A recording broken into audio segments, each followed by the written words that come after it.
নমস্কার শ্রোতা বন্ধুরা, বৃষ্টি ও গল্প চ্যানেলে আপনাদের সকলকে আরও একবার স্বাগত জানাই। আশা করি সবাই খুব ভালো আছেন এবং অনেক অনেক বই পড়ছেন। আজকে আমার নিবেদন সুনীল গঙ্গোপাধ্যায়ের লেখা এলাচের কৌটো। গল্পটি শেষ অবধি শোনার জন্য অনুরোধ রইল। গল্প পাঠ ভালো লাগলে চ্যানেলটি সাবস্ক্রাইব করে পাশে থাকবেন। শুরু হচ্ছে সুনীল গঙ্গোপাধ্যায়ের এলাচের কৌটো। সাইকেল রিক্সা নিয়ে বাড়ি থেকে খানিকটা এগোবার পরই রত্নার মনে পড়ল একটা জিনিস নেওয়া হয়নি।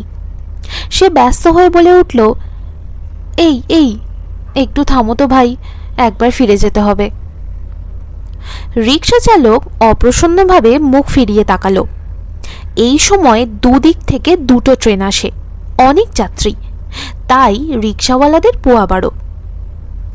কলকাতার ট্যাক্সি ড্রাইভারদের মতো রুক্ষ হয়ে ওঠে। কি যেন নিজের মনে গজগজ করতে করতে রিক্সাটা ফেরালো। সদর দরজা খুলিয়ে যেতে হলো দোতলায়। নিজের ঘরের টেবিলের উপর রাখা আছে কৌটোটা। সে তাড়াতাড়ি ব্যাগে ভরে নিয়ে ফিরে যেতেই টান পড়ল আঁচলে। টেবিলের কোনায় যে চলটা উঠে আছে সেখানে আটকেছে। আঁচলটা ছাড়াতে গিয়ে শরীরটা কেঁপে উঠল রত্নার। আসল জিনিসটাই তো সে ভুলে গেছে, তার আইডেন্টি কার্ড। এটা না থাকলে তো সে ঢুকতেই পারবে না। আঁচলটা আটকালো বলেই তো মনে পড়ল, এটা যেন অলৌকিক ব্যাপার। ঠিক কেউ যেন তার আঁচল ধরে টেনে মনে করিয়ে দিল, ঠিক যেন ব্যাখ্যা করা যায় না। রিক্সা চালক বলল, অনেক টাইম লেগে গেল দিদি, 1 টাকা বেশি লাগবে। তর্ক করতে ইচ্ছা করল না রত্নার। দেবে সে 1 টাকা, কিন্তু কথা খরচ করবে না। এই সময়টাতেই মফস্বল শহর সবচেয়ে বেশি জেগে ওঠে। ট্রেন আসে, দোকানপাট খোলে, স্কুল কলেজের ছেলেমেয়েরা বেরোয়, হাসপাতালেও ভিড়। এই হাসপাতালের সামনেই আটকা পড়তে হলো ট্রাফিক জ্যামে। সামনে আবার একটা ময়লার গাড়ি। রত্না কয়েক দানা এলাচ মুখে দিল। জেলখানার গেটে পৌঁছাতে বেজে গেল 10:30। অবশ্য স্কুলে যাওয়ার মতন সময়ের অত কড়াকড়ি নেই। 1 মাস ধরে স্কুলে যেতে হচ্ছে না রত্নাকে। তার ডিউটি পড়েছে জেলে। 9 বছর ধরে স্কুলে একই জিনিস পড়াতে পড়াতে একঘেয়েমি এসে গিয়েছিল। সেই তুলনায় এখানকার কাজ তার ভালোই লাগছে, অন্যরকম অভিজ্ঞতা। গেটের কাছে এসে কার্ডটা বার করল রত্না। তাতে তার ছবি লাগানো আছে। প্রথম দিন তাকে সঙ্গে নিয়ে এসেছিল সুতোপাতি। তিনি হাসতে হাসতে বলেছিলেন, কার্ডটা সাবধানে রাখিস, দেখিস ভেতরে কেউ যেন জোর করে কেড়ে না নেয়, তাহলে কিন্তু তুই আর বেরোতেই পারবি না, এই গেটে আটকে দেবে। কেউ অবশ্য কেড়ে নেওয়ার চেষ্টা করেনি এর মধ্যে, তবে 2-3 জনের চোখে দৃষ্টি দেখলে ভয় ভয় করে। জেলখানা প্রথম দিন ঢুকে সত্যি খুব অবাক হয়েছিল রত্না। জেলখানার ভেতরটা কেমন হয় তা স্পষ্ট ধারণা ছিল না। গল্প উপন্যাস পড়ে মনে হতো অন্ধকার অন্ধকার ঘর, লোভী আর হিংস্র চেহারার পাহারাদার, লোহার দরজা, ডান্ডা বেড়ি, আর মানুষ হয়েও অনেকের অমানবিক ব্যবহার। আগেকার দিনের রাজা বন্দীদের লেখা কয়েকটা পড়েছে রত্না, অল্প বয়সে, ভালো মনে নেই। বেশি মনে আছে সতীনাথ ভাদুড়ির জাগুরি আর জয়া মিত্রের হন্যমান। জাগরিতে একটা অধ্যায়ের নাম আওরত কিতা, মা, আর জয়া মিত্রের বইয়েতেও জেলের মধ্যে মেয়েদের কথাই প্রধান। সতীনাথ ভাদুড়ির একটা গ্রন্থাবলী আছে বাড়িতে। এখানে আসবার পর রত্না একবার ভেবেছিল জাগরিটা আর একবার পড়ে ঝালিয়ে নেবে। ওরে বাবা, কি সাংঘাতিক বই! খানিকটা পড়তে পড়তেই চোখের জলে পাতাগুলো ঝাপসা হয়ে আসে। বিলুর ফাঁসি হবে, সেই রাতে তার মাও জেলে। তিনি নানাভাবে মনটাকে ফেরানোর চেষ্টা করছেন। এক জায়গায় বলেছেন, ছেলে তো নয়, একটা শত্রু। ছেলেদের কথা কত ভেবেছি, তার অর্ধেকও যদি ভগবানের কথা ভাবতাম তাহলে নিশ্চয়ই ভগবানকে পাওয়া যেত। এই জায়গাটা পড়তে পড়তে রত্না ফুঁপিয়ে কেঁদে উঠেছিল। প্রথম দিন এসে জেলখানা সম্পর্কে তার পুরনো ধারণা কিছুই মিলল না। এ যেন একটা বাগান বাড়ি। সত্যি বেশ বড় বাগান, কত ফুল ফুটে আছে, বড় বড় গাছও কয়েকটা। মাঝখানের বাড়িটার রং সাদা, শুধু চারদিকটা উঁচু প্রাচীর দিয়ে ঘেরা। অবশ্য আজকাল আর জেলখানা বলে না, নতুন নাম হয়েছে সংশোধনাগার। আর এটা শুধু মেয়েদের জন্য, এখানে একজনও পুরুষ নেই। বাগানের মধ্যে একটা খড়ের চালাঘর, তার ভেতরে 3খানা সিমেন্টের তৈরি বেঞ্চ, একটা প্লাস্টিকের চেয়ারও আছে। আজ অবশ্য শীত পড়েছে একটু একটু, রোদ বেশ মোলায়েম, বাইরেও বসা যায়। নানা বয়সের নারী, তবে 18-র নিচে কেউ নেই। ওপরের সীমা 45-50। কেউ উৎকট গম্ভীর, কেউ বেশি কথা বলে, কেউ ঝগড়া ছাড়া থাকতে পারে না। অনেকেরই শরীরে রূপ নেই, স্বাস্থ্যও ভালো নয়। রত্না ধীর পায়ে বাগানের মধ্যে দিয়ে হেঁটে এসে চালাটার মধ্যে চেয়ারে বসল।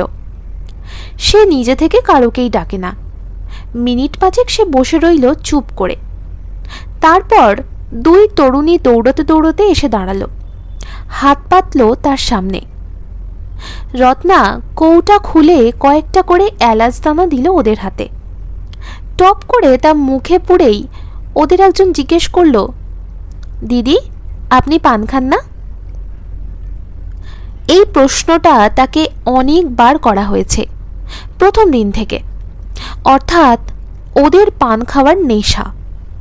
রত্নার পান খাবার অভ্যাস থাকলে নিশ্চয়ই সে পানের ডিবে রাখত, ওরা চেয়ে নিত। কিন্তু রত্না কখনো পান খায়নি, এমনকি বিয়ে বাড়িতেও সে পান নেয় না। পানের পিক ফেলার দৃশ্যটা তার অশ্লীল মনে হয়। অনেক দিন থেকেই এলাচ দানা খায় রত্না। আগে তার কাছে একটা ছোট্ট রূপোর কৌটো থাকতো, এখন এখানকার অনেককে দিতে হয় বলে সে একটা বড় টিনের কৌটো রাখে। এলাচের দামও বেশি। রত্না লক্ষ্য করেছে এরা অনেকেই বাইরে থেকে কিছু কিছু জিনিস আনায়। কী উপায় তা সে জানে না। কেউ কেউ শুধু দোক্তা খায়, কয়েকজনকে সে বিড়ি টানতেও দেখেছে।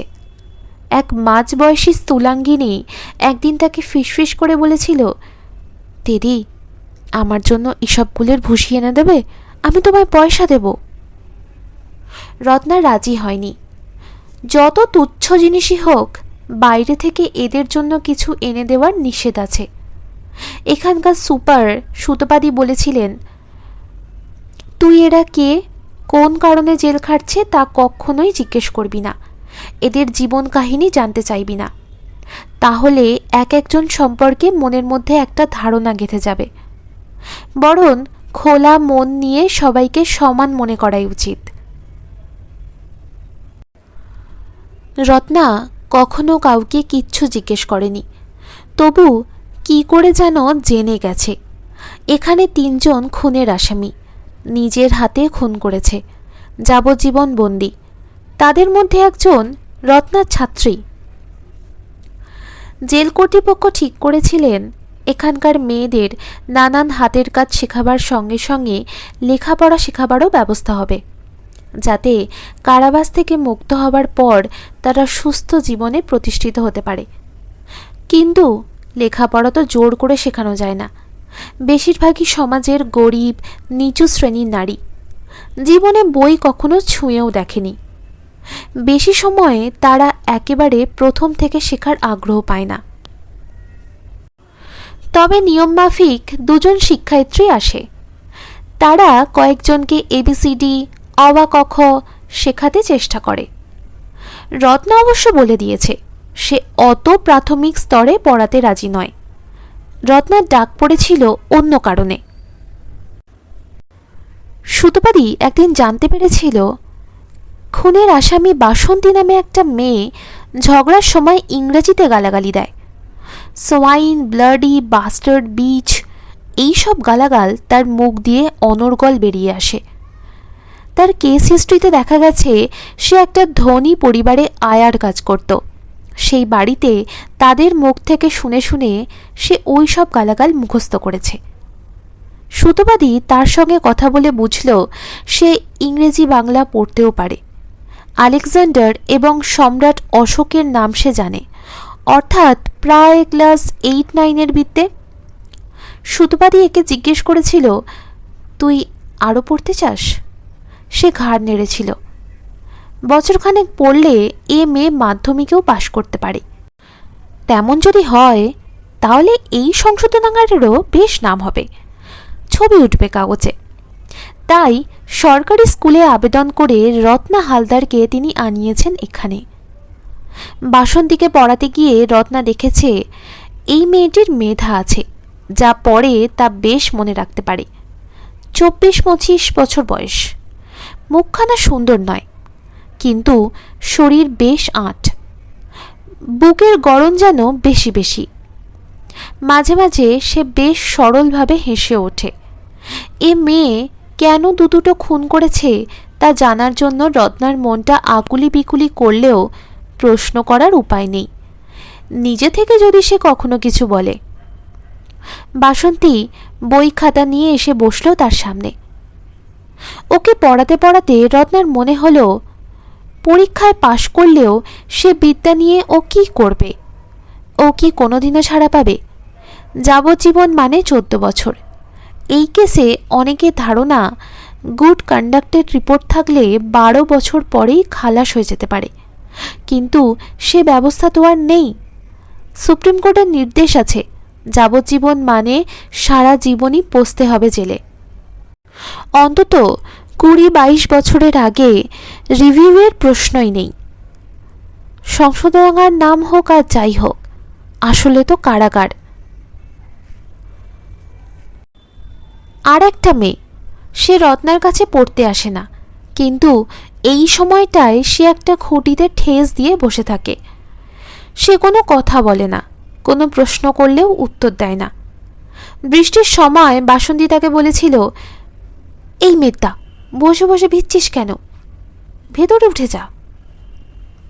তা শুনেও মেয়েটি উঠে আসেনি, একই জায়গায় বসে বসে ভিজেছে। রত্না জিজ্ঞেস করেছিল, ওর নাম কি বললে? মেত্তা? এ আবার কিরকম নাম, মানে কি? ঠোঁট উল্টে বাসন্তী বলেছিল, কি জানি, সবাই তো ওই নামেই ডাকে, ও আমারও আগে থেকে আছে। নাম শুনে বোঝাও যায় না বাঙালি কিনা, কথাও বলে না, তবু ও একদিন চমকে দিয়েছিল। সেদিন বাসন্তী ছাড়াও অন্য 4টে মেয়ে ছিল এখানে। এরকম মাঝে মধ্যে অন্যরাও আসে, পড়াশোনার জন্য নয়, রত্নার কথা শুনে বড় বড় চোখ মেলে। সেই সব দিনে রত্না বই খুলে পড়ায় না, নানা রকম গল্প করে। একটা মেয়ের নাম সবিতা, তাকে রত্না জিজ্ঞেস করেছিল, তুমি তোমার নামের মানে জানো? সবিতা দুদিকে মাথা নাড়ে, কৌতূহল ও বিস্ময় মিশিয়ে, যেন এই প্রশ্নটা আগে কেউ তাকে জিজ্ঞেস করেনি। রত্নাও কম অবাক হয় না। নিজের একটা নাম সারা জীবন বয়ে বেড়াবে, অথচ তার মানে জানবে না। সে জিজ্ঞেস করে অন্য মেয়েদের নাম, লতা, রুবাত আর প্রমদা। এর মধ্যে একমাত্র লতাই তার নামের অর্থ বোঝে, লতাপাতা। সে অবশ্য হেসে বলল, রাত্রির বেলা সাপকেও লতা বলে, এই ভেবেই বোধ হয় বাপ মা তার এই নাম রেখেছিল। রুবাত শুনে রত্নার খটকা লেগেছিল, এ আবার কি ধরনের নাম? মেয়েটির নাকে একটা নাকছাবি, মুখে কেমন একটা ভাব আছে, যাতে মুসলমান বলে মনে হয়। কি ভাবের জন্য এটা মনে হয় তা বলা শক্ত। তার নাম আরও কয়েকবার জিজ্ঞেস করে রত্না বুঝল তার অনুমানই ঠিক। মেয়েটির নাম রুবাইয়াত, ঠিক উচ্চারণ করতেও পারে না। সে বলেছিল, তোমার নামের মানেটা খুব সুন্দর। রুবাই হচ্ছে 4 লাইনের এক ধরনের কবিতা। কবিতা জানো তো, পদ্য কিংবা ছড়ার মতন? তার থেকে রুবাইয়াত। অমর খৈয়াম নামে একজন বড় কবি রুবাইয়াত লিখেছিলেন। সে গল্প অন্য আর একদিন করব। আর প্রমদা হচ্ছে সুন্দরী মেয়ে। হ্যাঁ প্রমদা, তুমিও তো সুন্দর। আর সবিতা, তুমি হচ্ছ আকাশের সূর্য।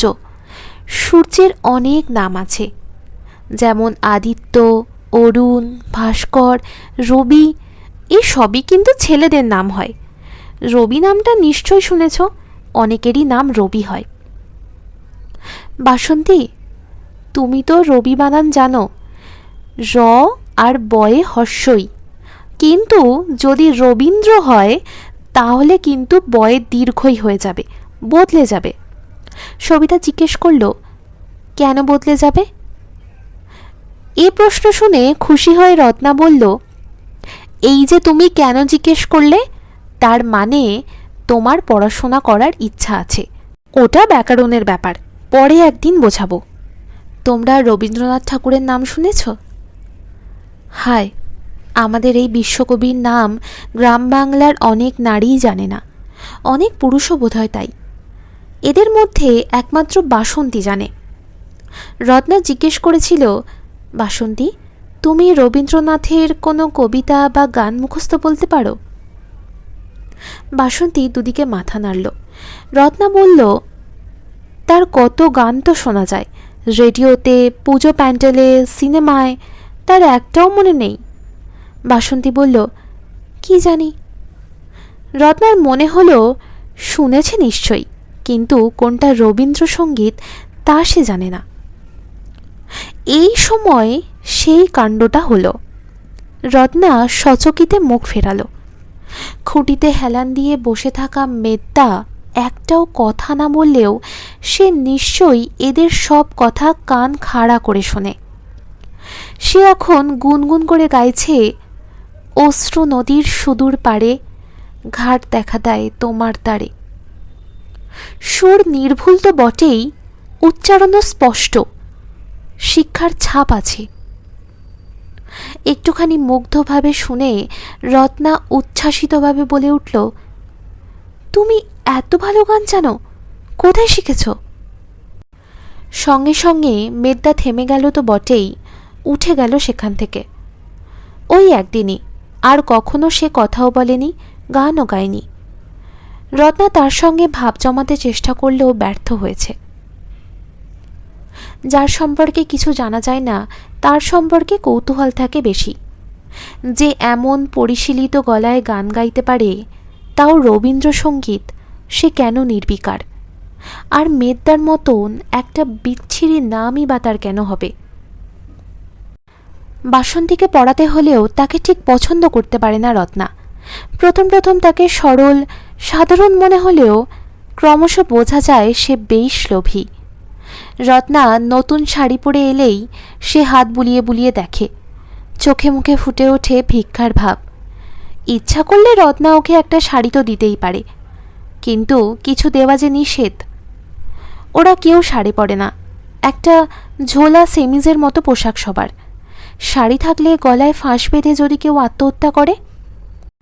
একদিন রত্না একজোড়া দুল কানে দিয়ে এসেছিল। বাসন্তী হঠাৎ উঠে দাঁড়িয়ে কানে হাত দিয়ে দুলটা দেখতে লাগলো। শিউরে উঠেছিল রত্না, এটা একটা খুনির হাত তো বটে। একদিন বাসন্তী নিজের থেকেই বলল যে এখান থেকে ছাড়া পেলে সে আর লোকের বাড়িতে কাজ করবে না, কোনো স্কুলে চাকরি নেবে। শুনে খুবই অস্বস্তি বোধ করেছিল রত্না। খুনি হিসাবে যা শাস্তি হয়েছে তাকে কি কোনো স্কুলে চাকরি দেবে? মনে হয় না। তাছাড়া ওর মেয়াদ শুরু হয়েছে মাত্র 3 বছর আগে। যদি কখনো ছাড়াও পায় তাও 15-20 বছরের আগে নয়, তখন ওর বয়স কত হবে? এইসব কথা বলে ওকে নিরাশ করতে চায়নি রত্না। যারা পড়াশোনা করতে চায় না তারাও রত্নার কাছে এসে এলাচ দানা চায়। সবাইকে নিয়ম করে খাওয়াতে গেলে সে 2 দিনেই ফতুর হয়ে যাবে। এই জন্য সে একটা শর্ত আরোপ করার কথা ভেবেছিল একবার, যে যে পড়তে চাইবে শুধু তাদেরই দেবে। তারপরে মনে হয়েছিল জোর করে পড়িয়েই বা কী হবে, না পড়াশোনা করলেই বা কী যায় আসে। সামান্য কয়েকটা এলাচ দানা, প্রত্যাখ্যান করা যায় না। তাই এখন যতক্ষণ থাকে ততক্ষণ দেয়, ফুরিয়ে গেলে কৌটোটা উল্টে দেখায়। সে এখন ছোট এলাচ দানার বদলে বড় এলাচ দানা কেনে, একটু সস্তা হয়। মেঘদা নামের মেয়েটি কোনোদিনও এলাচ চায়নি। রত্না তাকে নিজে থেকে একদিন দিতে গিয়েছিল, সে মুখ ফিরিয়ে নিয়েছে। ফেরার সময় রত্না উঠে দাঁড়ায়। বাগানের চতুর্দিকে ছড়িয়ে আছে মেয়েরা। সারা দুপুর তারা এখানেই থাকে। কয়েকজন দল বেঁধে কী সব খেলে, কয়েকজন নিজেদের মধ্যে কথা কাটাকাটি করে। দুজন মহিলা ওয়ার্ডেন বেটে লাঠি হাতে নিয়ে পাহারা দেয়। কোথাও যদি কথা কাটাকাটি একসময় হাতাহাতিতে গড়িয়ে যায়, তখন ওয়ার্ডেনরা এসে তাদের মারে, বেশ নিষ্ঠুরের মতোই জোরে জোরে পেটায়। রত্নার মনে হয়, এই যে এতজন মেয়ে, এদের দেখলে বোঝাই যায় না এরা সবাই জেল খাটার মতো অপরাধ করেছে। বাইরের সাধারণ মেয়েদের মতোই তো। অবশ্য বাইরের এইসব সাধারণ মেয়েদের মধ্যেও কি অপরাধী নেই? সবাই ধরা পড়ে না। রত্না নিজেও তো এখানে থাকতে পারত। সব এলাচদানা ফুরিয়ে যাওয়ার পরেও যে মেয়েটি এসে চাইল, রত্না বলল, কাল এসে প্রথম তোমাকেই দেব। মেয়েটি হঠাৎ চোখ ছলছলিয়ে বলল, দিদি, আমি কিন্তু মুন্সিবাড়ির গয়না চুরি করিনি। চুরি করলো পারুল, আর ধরল আমাকে। আমাকে মিছিমিছি আটকে রেখেছে। আপনি একটু বলে দিন না, বাড়িতে আমার দুটো ছেলে। রত্না দুর্বলভাবে বলল, আমি বললে শুনবে কেন?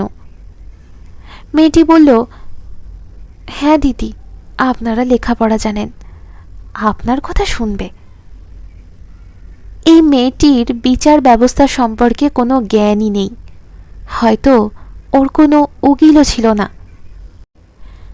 তার হাত ছাড়িয়ে চলে আসতে আসতে রত্না ভাবে, মেয়েটি কি সত্যি কথা বলছে না অভিনয়? বিনা দোষেও অনেকে নিশ্চয়ই জেল খাটে। মুখ দেখলেই বোঝা যায়। এখানকার অধিকাংশ মেয়েরাই গরিব। গরিবরাই আইনের সুবিচার থেকে বঞ্চিত হয় অনেক সময়। যাদের পয়সা আছে তারা আইনের লম্বা হাত দুমড়ে মুচড়ে দিতে পারে পয়সার জোরে। সুতপাদির সঙ্গে দেখা হলো বিয়ে বাড়িতে। তার সঙ্গে অনেক আগে থেকেই পরিচয় ছিল রত্নার। তাপসের সঙ্গে যখন ছাড়াছাড়ি হয়, তখন সাংঘাতিক মানসিক বিপর্যয়ের মধ্যে এই সুতপাদি অনেকখানি শুশ্রূষা করেছেন তার মনে। তাপস তার পিস্তত ভাই, তবু তিনি বলেছেন, তুই ওকে বিয়ে করতে রাজি হওয়ার আগে আমাকে জানাসনি। ও তো একটা স্ক্রাউন্ডেল, চেহারাটা চকচকে, বাইরে থেকে কিছু বোঝা যায় না। ও তোর মায়ের গায়ে হাত তোলে, তোকে মারধর করবে, এ আর আশ্চর্য কি? বিয়েবাড়িতে সুতপাদির সঙ্গেই তার বেশি গল্প হয়। কেমন সে পড়াচ্ছে, বাসন্তী পাশ করতে পারবে কিনা, জেলের মেয়েদের সম্পর্কে তার ধারণা কি, এই সব প্রশ্ন করেন খুঁটিয়ে খুঁটিয়ে। নিছক চাকরি নয়, নিজের কাজটা ভালোবাসেন সুতপাদি। একসময় রত্না জিজ্ঞেস করে ফেলল, ওই মেঘদা নামের মেয়েটাকে একেবারে বুঝতে পারি না। কথা বলে না কারোর সঙ্গে, অথচ ভালো গান গায়। ওর আসল নামটা কি? সুতপাদি হেসে বলল, যে কোনো কথাই বলে না সে তো রহস্যময়ী হবেই। খুব একটা রহস্য নেই, সাধারণ ঘটনা। রাগের মাথায় একজনকে খুন করে ফেলেছে।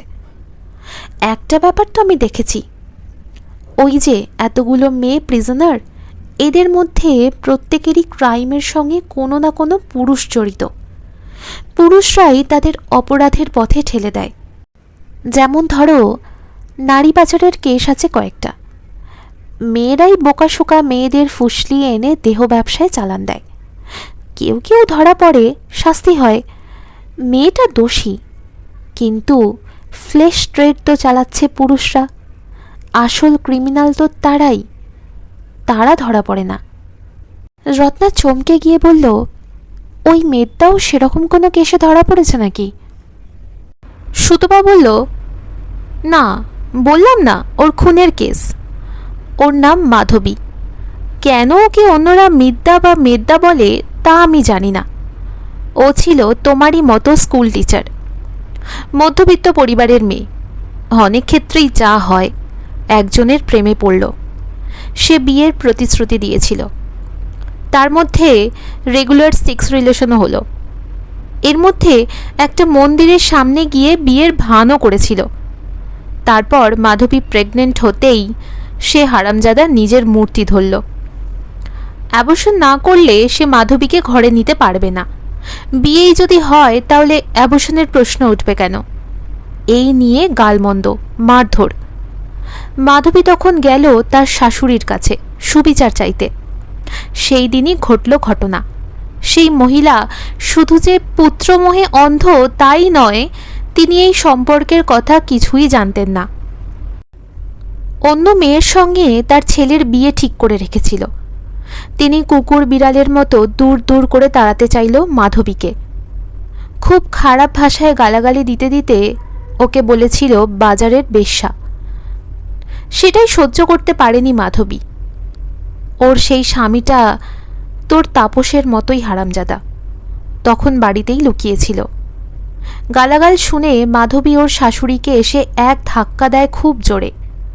মহিলা ধড়াস করে পড়ে গেল, সঙ্গে সঙ্গেই অজ্ঞা, ডেড। কোনো চিকিৎসাও করা যায়নি। রত্না বলল, এটা কি মার্ডার? খুনের কোনো ইন্টেনশন ছিল না। সুতোবাদী বললেন, ম্যানস্লটার বলা যায়, কিন্তু ওদের পক্ষের উকিল ভয়ঙ্করভাবে কেসটা সাজিয়েছিলেন। একটা হাতুড়ি মার্ডার উইপন হিসেবে দেখিয়েছিল। জজ যাবজ্জীবন দিয়ে দিলেন। অবশ্য একটা আপিলের মামলা এখনও ঝুলে আছে। এর মধ্যে ওর পেটের বাচ্চাটাও নষ্ট হয়ে গেছে। এখানেও তুই দেখ, সব নষ্টের মূল ওই হারামজাদাটা। কিন্তু তার কোনো শাস্তি হলো না, আইনের ফাঁক দিয়ে বেরিয়ে গেল। সুতোবাদী মাধবীর পাষণ্ড স্বামীটার সঙ্গে তাপসের তুলনা করায় রত্না কেঁপে উঠেছিল। হ্যাঁ, তুলনা করা যায় তো বটেই, কিন্তু রত্নার মনে পড়ছিল অন্য কথা। তাপস যেদিন তাকে প্রথম লাথি মারে, সেদিন অপমানে দুঃখে সে শুধুই কেঁদেছিল। মাঝে মধ্যে এরকম চলার পর তাপস আরও নৃশংস হয়ে উঠল। একদিন তার উড়ুতে সিগারেটে ছ্যাঁকা দিয়েছিল। সেদিন কি রত্না ভাবেনি সে তাপসকে খুন করবে? পরপর সে কয়েকদিন প্রতিশোধ নেওয়ার জন্য খুনের পরিকল্পনা করেছিল। বিষ খাওয়াবে, না ঘুমের মধ্যে ওর গায়ে কেরোসিন ঢেলে আগুন লাগিয়ে দেবে। কাগজে সেই সময় একটা খবর বেরিয়েছিল, বিদেশে একটা মেয়ে তার স্বামীর অত্যাচার সহ্য করতে না পেরে তার পুরুষাঙ্গটা কেটে দিয়েছিল। শেষ পর্যন্ত রত্না কিছুই পারেনি, তার সাহসে কুলায়নি। এক বস্ত্রে পালিয়ে এসেছিল। খুনের ইচ্ছাটাও কি তার অপরাধ নয়? সত্যি সত্যি খুন করলে রত্নারও স্থান হতো এই জেলে। তার উড়ুতে এখনো সেই পোড়া দাগটা আছে। দিন দুয়েক পরে জেলের বাগানে গিয়ে রত্না একটা অভূতপূর্ব দৃশ্য দেখল। সেই চালাঘরটার মাঝখানে দাঁড়িয়ে গান গাইছে মেধা, অর্থাৎ মাধবী। তাকে ঘিরে আছে 20-25টা মেয়ে। কয়েকজন তাল দিচ্ছে গানের সঙ্গে। মাধবী গাইছে, মম চিত্তে নৃত্যে নৃত্যে কেজে নাচে, তাতা থই থই তাতা থই থই তাতা থই থই। রত্না কাছে গিয়ে দাঁড়াতেই অনেকে মিলে কলস্বরে জানালো মেয়েটা খালাস হয়ে গেছে। আপিলে বেকসুর মুক্তি পেয়েছে মাধবী। হাইকোর্টে খারিজ হয়ে গেছে অভিযোগ। হাতুড়িতে শুকনো রক্তের দাগ মানুষের নয়, মুরগির। ওর শাশুড়ির গুরুতর হৃদরোগ ছিল, আগে 2বার অ্যাটাক হয়ে গেছে। মাধবী যে তাকে ধাক্কা দিয়েছে কিংবা কতটা জোরে তার কোনো প্রত্যক্ষ প্রমাণ নেই। ঠিক সেই সময় অন্য কেউ সেখানে উপস্থিত ছিল না। বাড়ির দাসীটি স্বীকার করেছে সে ছিল কলতলায়, শব্দ শুনে ছুটে এসেছে। অত্যাধিক উত্তেজনায় ওরকম রোগীর হঠাৎ হার্ট ফেলিওর হতে পারে। রত্না ভেবেছিল মাধবীর যে মুহ্যমান অবস্থা এবং কারোর সঙ্গে কথা না বলা, তা বোধ হয় গভীর অনুতাপের জন্য। মধ্যবিত্ত ঘরের শিক্ষিত মেয়ে, টুনটুনের মতো ব্যাপারে নাম জড়িত হওয়াটা চরম অপমানেরই, কিন্তু তা নয়। মুক্তির খবর শুনেই সে এত খুশি, গান শেষ করে সে এক একজন মেয়েকে জড়িয়ে ধরে বিদায় জানাচ্ছে। এতদিন সে কথা বলতো না, তবু সে সকলেরই নাম জানে, নাম ধরে রাখছে। এবার সে রত্নার দিকে ফিরতেই রত্না বলল, আমিও খুব খুশি হয়েছি। রত্না এলাচের কৌটোটা তুলে বাড়িয়ে দিল তার দিকে। বেশ কয়েকটা এলাচ দানা মুখে নিল মাধবী, একটু চিবিয়ে নিয়ে বলল, বাহ, কি সুন্দর স্বাদ হয়ে গেল মুখে, আগে খাইনি কেন? রত্না বলল, আমি তো আগেও তোমাকে দিতে চেয়েছিলাম, তুমি নাওনি। আরও দুবার বাহ বাহ করে মাধবী বলল, ঠিক আছে, ফিরে এসে আবার খাবো, আমি তো শীঘ্রই ফিরে আসছি এখানে। রত্না চকিতভাবে বলল, কেন ফিরে আসবে কেন? তোমার তো পুরোপুরি। ওরা কি সুপ্রিম কোর্টে যাবে?